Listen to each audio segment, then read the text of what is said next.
What's up, everybody? Hey, welcome back to the show. Today we got my buddy Mike Fisher. If you got a guy's named Mike, you know he's cool. And out of Chicago. I actually used to live in Chicago myself. All my family's up in Illinois. Today we're going to be talking about, Mike runs a large property management business. He's a member of Hamster Wheel as well. We've been friends for a couple of years now.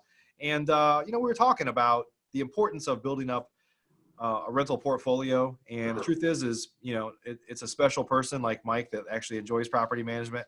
I hate it myself. So I think you should, outsource it, but I think you should be building up cash flowing rentals, because if you're only wholesaling or rehabbing or some combination of those things and you're not building up some assets, then at some point you're going to look back and you have no other income streams. You just can't get off that hamster wheel. So we're going to talk about that, and we'll talk about the importance of finding a quality property manager.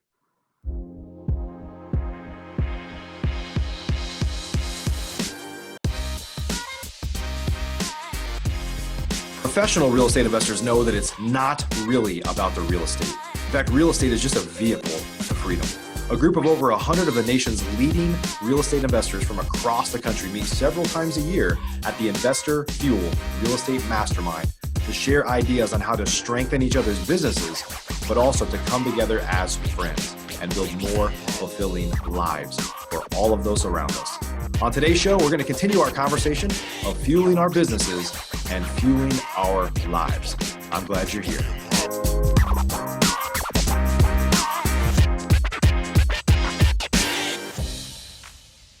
Yeah, man, that's awesome. I love the multiple streams coming through, and the property management. It's not easy. It's not like, but hey, Mike, I always dreamt of, being as a child and growing up. I can't wait to be a property manager. Oh, hell no, man. That was one of your dreams growing up, was to be a property manager? No, man. Oh, okay. That was sarcasm. All right. I think I wouldn't have any hair on my head, man. Yeah. I'm super grateful, man. I'm grateful that I have an awesome team behind me. It took me a while to get that team.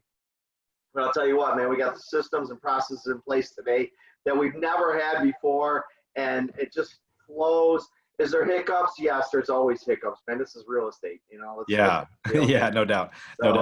So, Mike, talk a little bit about your background, because you didn't, you obviously didn't start where you are today. How did you get involved in real estate? And then how did you get to where you are today? I don't want to absorb the whole time here, man. I'll take a couple minutes. Yeah.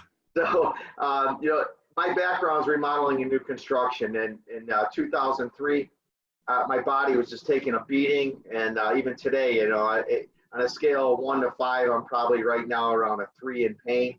It's just that every single day, but I had to find a way out. And I figured, man, I'm going to buy a house every year. So 2003, I bought one. 2004, I skipped.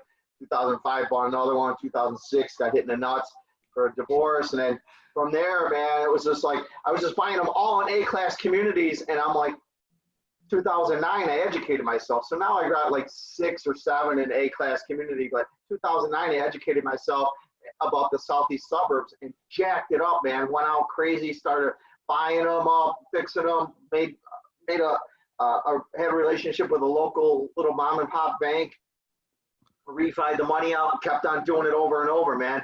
And then, meanwhile, I'm doing this all myself, right? So about almost 3 years ago now, I was just hiring some part-time person to come in and do some stuff, but I wanted to grow, and I'm like, man, what does somebody got to do to grow here, So I'm like, oh, well, join a mastermind group. So I went to this mastermind, and it was a 3-day event. And I went, had a burger and a beer, was out in LA, and I'm just sitting there enjoying the sun in a February, moment, and went in, and as I'm walking in, I'm like, oh, that's the dude that's going to be speaking at the mastermind. So he's having a burger and a beer at the other bar. So here I am, like picking his brain. I couldn't tell you what the hell happened there in that 3 days in that mastermind, but that 20 minutes, bro, he gave me a prescription. It said, do this, do this, do this. That was almost 3 years ago. 3 years ago, I had 28 doors, and I was doing everything myself, pretty much, one-man show. Yep. I got 88 doors today, and we managed nearly 350 doors total with my 88. So, just cranking, man. And the value of these masterminds, Hamster Wheel, It may not even be what's said in there, in the room from somebody talking on a microphone. It may be something out in the hallway. It may be something that somebody says at the table, at a breakout table, which was really cool, by the way. Or it may be something out, having dinner or something. Who knows? Maybe it's this video here that's going to encourage you. I don't know, but I went from 20, so I gained 60 doors in 3 years, and I'm still growing. That's just that part. That's just one source of income, not to mention the source of income just coming in from property management and the maintenance end of it all. So yeah. Well, Mike, don't try to do the whole show here in 3 minutes, my friend. Slow down. No. Hey, so the important thing there is, we'll come back to to masterminds and surrounding yourself with people. One of the important things is, like, you were working hard, you were in the construction side, and you realized, like, hey, this, whether you're listening to this and you're in construction or you're something else, like, sometimes you wake up and you realize, I'm on this trajectory, I'm on this hamster wheel that I can't get off unless I build up some other income stream, right? It could be another business, it could be rentals, it could be, who knows? It could be anything, right? But for you, that was real estate. Like, you had this vision of, hey, if I start stacking up some rentals here, I'm going to have some income. Now, we all know, and probably you didn't tell us the whole story, and we don't have time for the whole story, but you were buying A-class properties. I think you probably realized, that might be a little tough. They probably didn't cash flow all that much, right? Or you had a couple of them and you're like, okay, well, a few $100 a month is cool, but it's not going to move the needle for you, right? Right. Exactly. And then that's why I had I educated myself and, like, hey, get the hell out of this. And I still own those homes, because of so many years later, they're finally cash flowing. I got the equity in them, brought it right through the whole downturn of the market too, rode it out. I've got some specific goals. I've got like 5 of them all on one street, and they're all like 1 acre lots. So I got 2 left, man. I got 2 left, and I can't wait for those people just to get the hell out or die, or I know it's not molded, but and then I'm going to take them all down and put townhomes up. So that's my goal. So let's talk about just share your thoughts a little bit about, if we're talking to investors that are watching this right now, if they are, and I know people that are crushing it, they do really well with what I'll kind of call today money. They have the wholesaling business or rehabbing business, whatever, some combination of both maybe, but they're not really putting money away for kind of tomorrow money, long-term stuff, which, we're talking about rentals today. So just talk about you've been around a lot of investors. You obviously are a manager for a ton of people. Just talk about your kind of lessons learned on stacking those things up, even though they're painful sometimes, but stacking those things up to help kind of weather the storm or generate kind of long-term wealth. Yeah, well, it's been a life lesson, really. I mean, we've all, that's again, I'm going to point back to, that's the benefit of being in a mastermind, is being like a solopreneur, right? You're out there it's you against the world. And, you're always failing. Fail fast, fail forward, and fail frequently, man. If you're not failing, you're not moving. Like, I don't even watch TV. I don't even own a TV, dude. So, I went and had a dinner last night and just watched 5 minutes of the World Series going on. But, I think you nailed it. I know you nailed it. You got to have multiple sources coming in. And I looked at it as, the rentals would take me away. It would free me up from swinging a hammer, carrying that drywall, concrete, tile, up and down ladders, destroying my body. I would never, ever want to go back to that, and nor do I ever have to. So, my goal has always been to have multiple sources of income. So when one's not flowing, the other one is, and hey, if they're all flowing, that's even better, And just going to masterminds again stimulates everything going on, man. You come back, you got fed with a fire hose, and just coming back from last week at Investor Fuel, man, I'm just jacked with all this knowledge. And we talked about some stuff before we even got on here that was just, some takeaways that I had. And somebody just asked me the other day, give me your takeaways. And I'm like, I don't even know where to start, man. Like, they're all over the place. So, I don't know if I really answered your question though. Yeah, well, I think what we talked about, and what I wanted to get people to just wanted to, like you said, sometimes when you're watching a podcast or you're listening to a podcast like this, a show like this, or you're at an event or you're mastermind somewhere else, sometimes, there's a little nugget that said, it's like, not even why I was there, but somebody said something and I was like, oh man, like that's what I needed. Right. And so I'm hoping that's what I want people that are listening to this today to get a couple of those nuggets. One is another wake up call. Here we are coming into 2020 here pretty quickly, that if you're not building up some, and I don't even want to say passive because these things are not passive, but some other cash flowing properties or some things that can help you build wealth long term, in parallel to what you're doing today. If you're not already doing that, you should be. And then the other thing that I want to talk about that I know is kind of near and dear to your heart is finding the right property management company. Because I think one thing that real estate investors, guys like us, and you're not like this anymore, and I might be, I don't know. So is like, we're just cheap. We're cheap. Like we're so trained to do everything cheap. I buy cheap houses. I try to negotiate contractors down. I'm going to buy the cheaper equipment, like all these things. But what I've learned with property management is, and I know you know this too, is sometimes you get what you pay for. Like, I'm not saying that property management is like heart surgery, but if you needed a heart surgery and your life depended on it, the last thing you'd be doing is trying to find who has the best price, right? Like, who is gonna do this the right way, right? And so I know that that's a little bit of an extreme example, but I think, if your sole concern with property management is price, then you're gonna get what you pay for. And I know you've been through that. I know you deal with people, but my point here is really for people that are listening to this that are real estate investors, start building up some assets. But most importantly, and I'm not saying to find, one of the bigger problems that real estate investors have, in my experience, is they try to do it themselves to save money. And it's like, holy cow, what's your time worth, right? So talk about that a little bit. Talk about obviously, I know you believe in management because you're doing it yourself, but I think you would probably agree that it's fine to do it yourself if it's a business for you. But if it's like a byproduct of like, I'm gonna try to save money by doing it myself, like that's a recipe for disaster. That's ridiculous, man. Yeah. If somebody's out there right now, and I'm sure there is somebody out there right now that is managing their own properties, and has a full-time job, I guarantee you are losing money, and you're going to lose a lot of hair. You don't even have a quality life. Or it'll change colors at least. You don't even have a life, man. Yeah, first it'll turn gray, and then you'll lose it. But I remember when I had the 28 doors and building up to it, I couldn't go out to dinner without picking up that phone and screening a tenant or something, right? So the value far exceeds the price, and I say that, man, like there's companies out there that are inexpensive, and you get what the hell you pay for. And I can tell you, in the last year, probably, I don't know exactly, 20 to 30 people have come over from one particular company. I'm not going to mention the name of the company, of course. One particular company, and they said, Mike, I can't believe that you just answered the phone when I called. Yeah.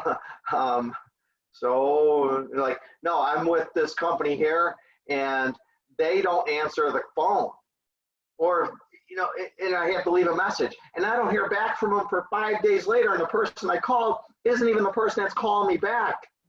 They're based out of another state, and I got properties in Illinois and they're over here. Like, how are they operating? I'm like, I know.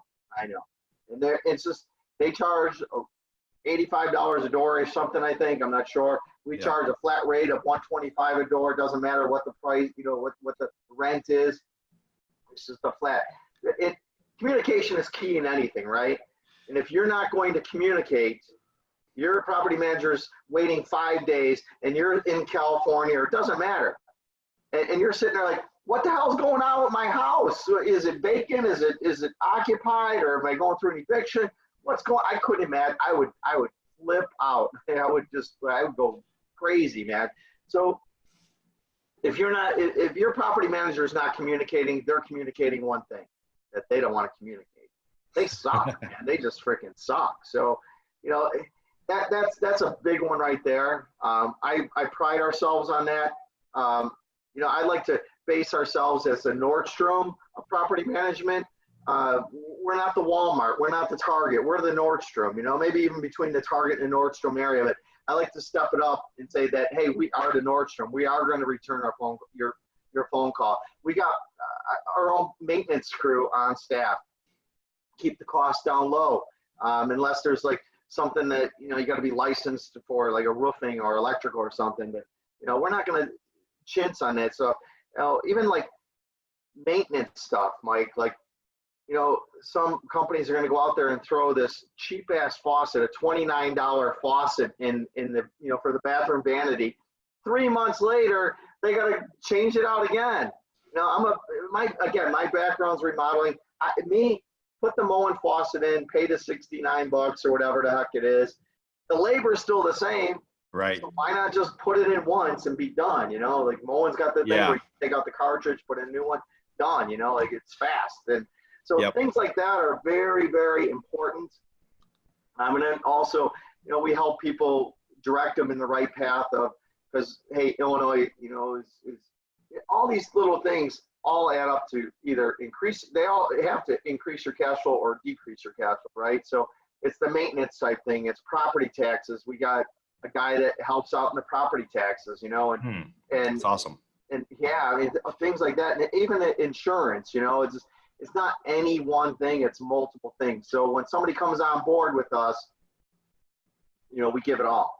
Yeah. We're here to help people. And I think it's important too. It's not just cost, like how much what percentage do you charge? How much do you charge per door? Any of that stuff. I mean, those things are important and they're important to look at, but it's like, who's behind it, right? So the problem is, I know it's different in Illinois than it is here in Texas, but there's some states where, and I'm not even going to go to licensing. Obviously in Illinois, you have to be licensed to do everything, right? Because it's like mini California.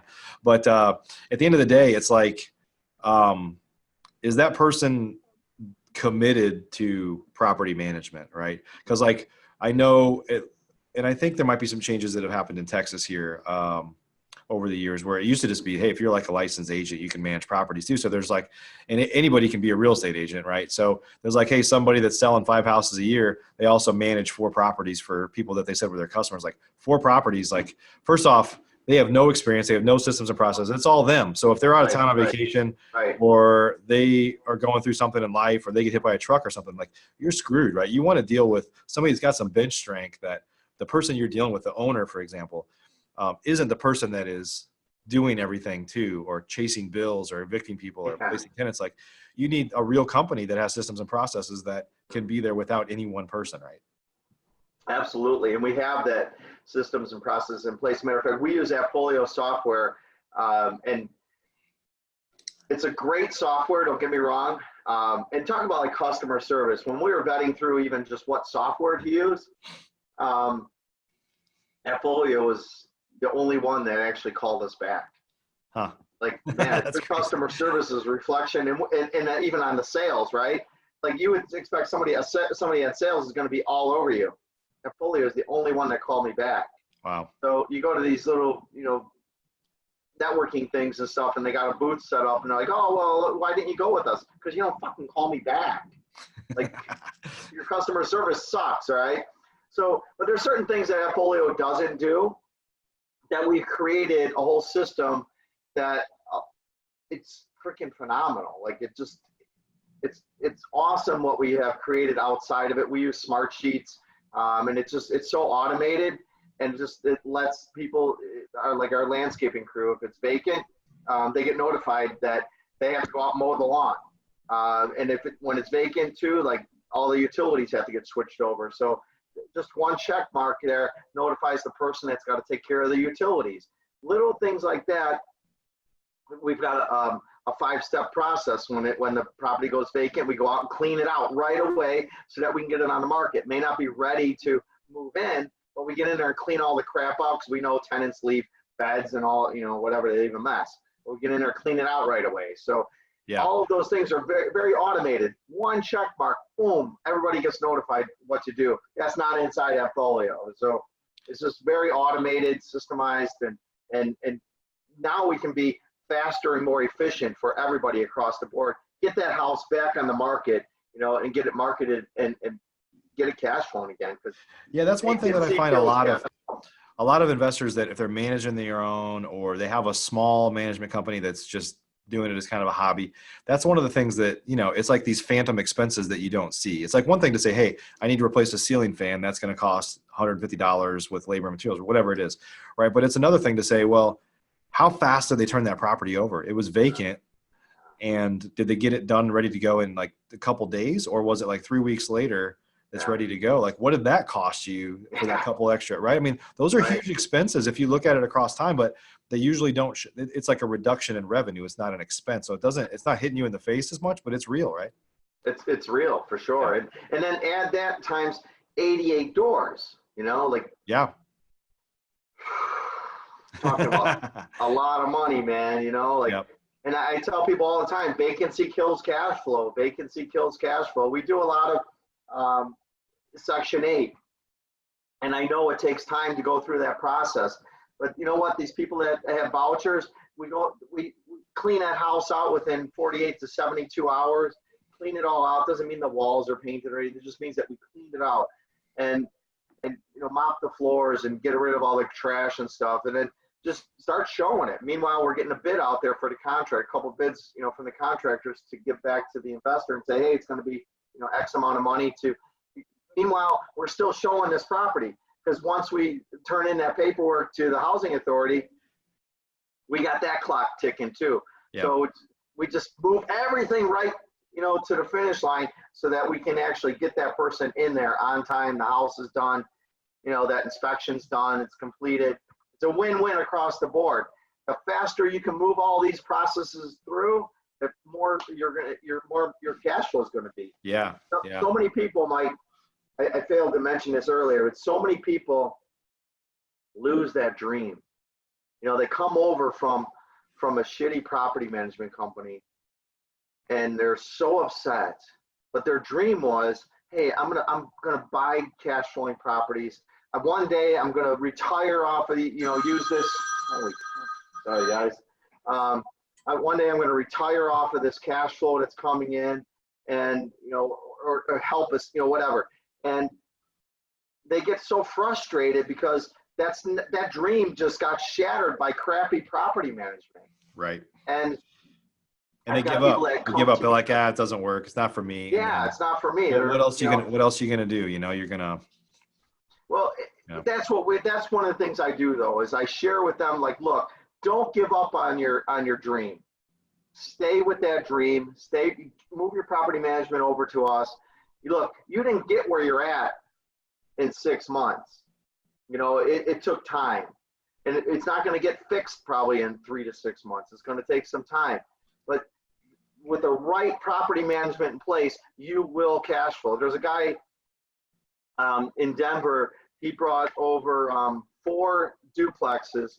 He's like, Mike, I just want to sell them all. I'm like, dude, you're going to sell them probably for like 50 cents on the dollar. You know, I mean, like, why would you do that? That's ridiculous. I go, look, you know, it's because they're not cash flowing. I go, well, then let's get them cash flowing, because nobody wants to buy a turd. You can shine up that, polish that turd. It's still a turd.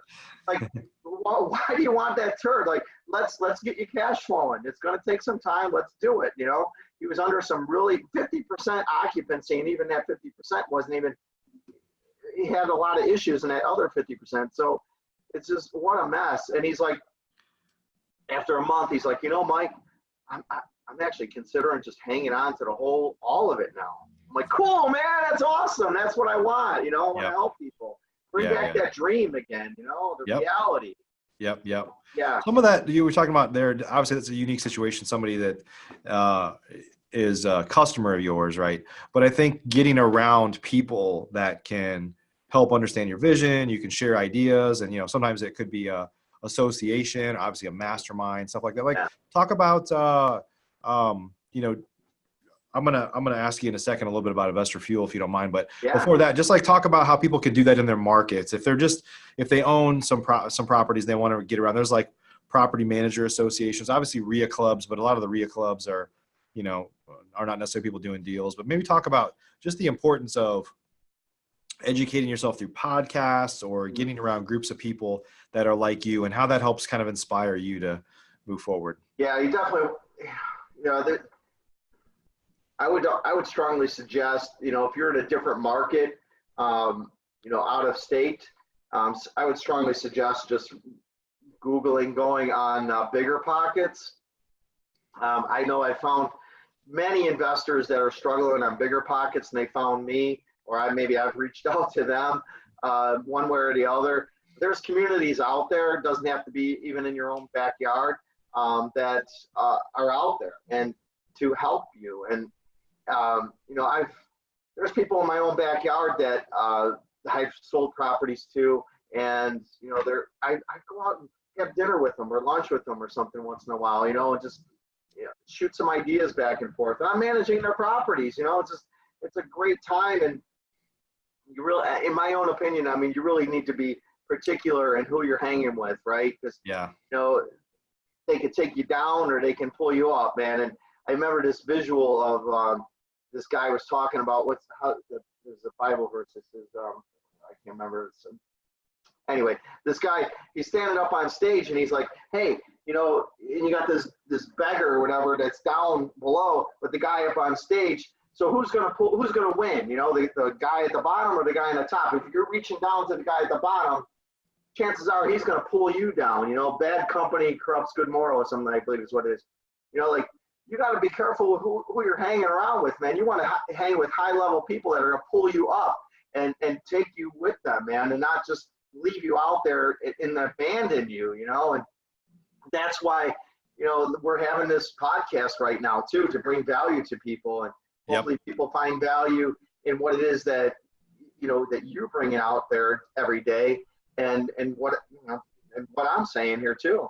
Yeah, of course. Two good-looking guys talking about awesome stuff. Where's the value not at, right? That's right, man. Right here. Hey, buddy. So obviously you've been a member of Investor Fuel. We've known each other for a while now. Maybe if you don't mind, just share a quick testimonial on your experience with the Investor Fuel family.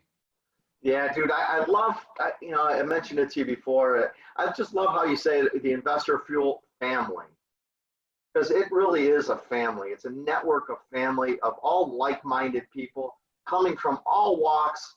We all have a story, and it's just so encouraging to be around like-minded people that are there to encourage one another and build each other up and take each other to a whole nother level and go there with ideas and thoughts. I remember just sitting around the table and just going around the table. Everybody had a problem. You just bring one. You don't have to bring one problem. You can bring more, but it's something that you're struggling with. And it's amazing that when you're sitting there at that table and you got 6 other guys that are sitting there or whatever, and it's like all these different ideas just come shooting out at you, and you're like, damn, that's awesome. So I brought up one, because I'm struggling with Facebook marketing. I don't know crap about it. I just know it works, right? So the guy sitting to the left of me says, hey, you got to check out this company here. I hear a lot of good things about them. He goes, here's the email address. I emailed the guy right there from my phone. Within 5 minutes, I already had an appointment. I had a call with him yesterday for about 45, 50 minutes. So I got my team member on there. I'm on there. I'm like, this is rock and roll, perfect. He brought me right to it. There's another person, I was looking for somebody to build a website for me and stuff, not that long ago. And somebody, Investor Fuel, recommended this person, and I'm still using them. So the value, man, is everything you need is right there within this group, right here within the family, right? It's all there. Yeah. You just have to tap into it and allow yourself to be vulnerable and not be, look at me. It's not about that. It's about giving, man. It's not about, I'm the smartest guy, and you don't want to be the smartest dude in the room, right? It's just, you want to learn from other people and have takeaways and go and do it and repeat and do it again. If you think back to your first meeting, Mike, did you feel nobody knows what to expect, but just that giving culture there, did it make you want to give more? I mean, I know that sometimes people they're I'm here to learn, I'm here to meet people, that's fine. But then you find sometimes you get so much value, you're like, man, I want to add back even more. How can I reciprocate, right? Absolutely, man. I felt like I couldn't give enough. I'm exploding with, I want to help, right? Yeah. And please ask me a question. Maybe I can help you, right? But that's what I love about that table. I just keep on emphasizing, I don't know how many tables are set up there, maybe 8 or so, or tables and, different groups and stuff, and you organized it. I really enjoyed that. That was awesome. And looking forward to the next one where it's even more defined, maybe Airbnb and multifamily and stuff. That's exciting because you can just jump into that table and everybody, maybe you got to struggle with. I know I've got 3 Airbnbs in Scottsdale, and I went through my struggles with the HOAs, and it's like, fuck you HOAs, man, they piss me off, and I know I can bring value with somebody that may be going through with what I just went through. I found a way out, a loophole through it. So, it's the little things like that that bring such huge value. And if somebody's going to complain about the cost of what it is, then then it's not for you. We try to add so much value that the cost is irrelevant, right? That's what we're trying to do. So, Awesome, Michael. Hey, thank you for that. So let me ask you. We didn't mention that if it wasn't explicitly clear, like Mike's a property manager in Illinois and in the Chicago area. So if you need any help, you can reach out to him. But Mike, if folks you've got a podcast, you got a property management business, you got all kinds of stuff going on. So if folks wanted to connect with you, where would they go? Well, so it's Mike Fisher, right? So I got MF Cash Flow. So it could be Mike Fisher Cash Flow or motherfucking Cash Flow. .com. .com. All right. I give the .com some credit. All right. And when they get there, they can learn more about obviously your podcast and links to your property management company and all that there. Absolutely. Yeah. And if they want to reach out to me, go ahead and reach out to me right there. Thanks so much, buddy. Thanks for sharing your story and some of the information with everybody today. Absolutely, man. Anytime, brother. Anytime. Yeah. Looking forward to having you on my podcast soon. Let's do it. Yeah. And for those of you listening, at the end of the day, we just want you guys to be successful. At the end of the day, real estate's changed my life. It's changed Mike's life. For a lot of the people that I surround myself with, it's changed our life on like probably anything else could do. Right. And so we want that for you too. So if you're listening in, hopefully this hit home a little bit with what you need to do more of, or maybe what you need to do less of. Like, who knows? Sometimes those kind of gifts or nuggets that come to you could be in the form of what to do or even what not to do, right? So appreciate you guys a ton. If you haven't yet left us a review on iTunes, Stitcher Radio, Google Play, YouTube, anywhere where you could possibly watch or listen to the show at, we'd appreciate it if you could do that. It adds a lot of value to me. It's kind of the fuel that keeps me going. So if you haven't already checked out the Investor Fuel Mastermind, if you're not yet a member, go to investorfuel.com and you can learn more. We'd love to jump on a call and tell you a little bit more about it if you think you're a fit. So other than that, we'll see you on the next episode. Take care. Are you an active real estate investor? If so, and you want to latch on to the power of surrounding yourself with over 100 of the nation's leading real estate investors, all committed to building stronger businesses and living richer, fuller lives, you should jump on a call with us to learn more about Investor Fuel. Simply visit investorfuel.com to get started.